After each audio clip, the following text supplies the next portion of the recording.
Okay, so let's get into it. We're doing a deep dive today on generative video AI, specifically Sora. And how it didn't just, disrupt copyright law. It feels like it completely blew up the old business model. Yeah, that whole infringe first, ask for forgiveness later playbook, Yeah. it's gone almost overnight. The scale of the shock is, it's really hard to overstate. I mean, Sora is this incredible leap forward in efficiency, but it also became this existential threat to IP. And nothing makes that threat more real than the Tyler Perry anecdote. Oh, exactly. The decision he made. After seeing what Sora could do, he publicly paused an $800 million capital investment. An $800 million studio expansion just paused. Right. Why? Because the AI could generate the sets he was going to build. And Yeah. suddenly this wasn't some, abstract warning about job losses. No, this was a concrete, bottom-line economic decision Yeah. happening right now. And that shockwave just immediately forced the hand of regulators. We saw the U.S. Copyright Office, the courts, legislators, everyone had to react. So let's start with that legal hammer. The USEO's attempt to define what authorship even means in this new world. Yeah, and they drew a very clear line when it came to AI output. They ruled that for copyright protection, you absolutely need clear human authorship. Meaning that just writing a really detailed prompt into the machine isn't enough to call the output yours. Not even close. Protection only covers your human contribution. The creative selection, the coordination, how you arrange the final pieces. That's it. So the machine's work is basically worthless from a copyright view.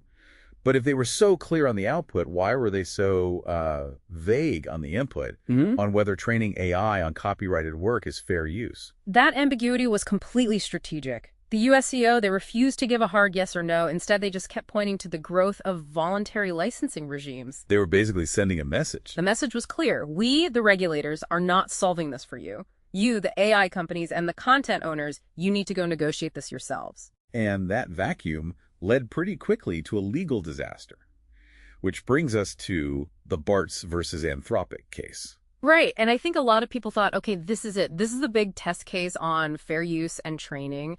But it wasn't really about that. It was about something much riskier. It was about the data's provenance. Exactly. Where did the data come from? The judge basically said, look, using legally obtained data might be transformative, but using a central pirate library, a shadow library full of stolen works. That's just blatant infringement. Full stop. The purity of the data source became the key vulnerability.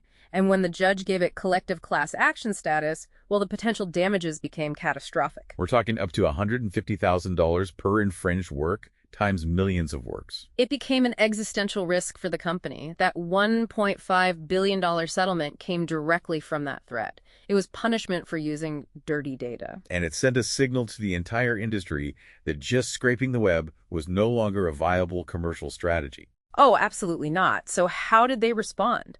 They had to completely change their playbook. The whole strategy pivoted. It shifted from fighting the content owners to, well, actively trying to woo them. That's the commercial pivot in a nutshell. You see these AI giants now signing massive licensing deals, News Corp, Getty Images, The Washington Post. But they're very careful with the language, right? They avoid saying it's payment for past training. Of course, that would be admitting guilt.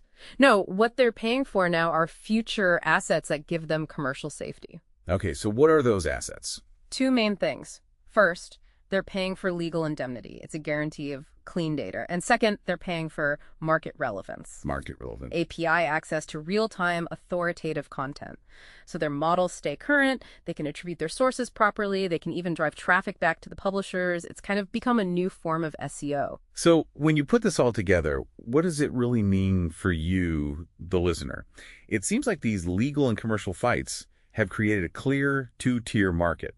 That's exactly right. You've got the premium or safe layer. It's expensive, it's licensed, it's built on that clean, indemnified data, it's commercially secure. And then there's the other layer. And then you have the risk or open source layer. It's cheap, maybe even free, but it's dependent on all that unscreened scraped data. And it's facing that same catastrophic Bart's level liability. Which leaves us with a final provocative thought. Since that $1.5 billion settlement basically proved the immense financial risk of using unverified content. Yeah. What future commercial viability is there, really, for any AI service, or for any user for that matter, that's built on that risk layer? That feels like the tension that's going to define this market for years to come.